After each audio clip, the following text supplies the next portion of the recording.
పరమశివుడు అంటే చంపేస్తాడు అనుకుంటాడు, ఆయనకి అదే పనే కాదు. జ్ఞానదాత మహేశ్వర ఇక పుట్టవలసిన అవసరాన్ని తీసేస్తాడు.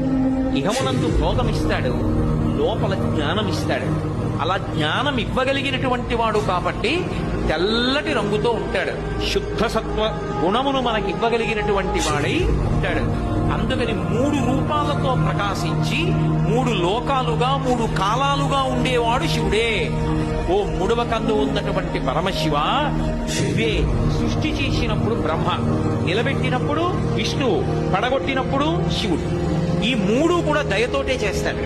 మరి ఎందుకంటే పడగొట్టడం 90 ఏళ్లు రానివ్వండి, 130 ఏళ్లు రానివ్వండి, పడగొట్టకుండా ఉంటే బాగుండండి.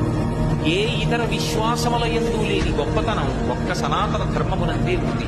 మృత్యువుని దేవత అని పిలుస్తారు, మృత్యుదేవత అని. భగవంతుడు అలా పడగొట్టలేదనుకోండి, జర్జరీభూతమైన శరీరంతో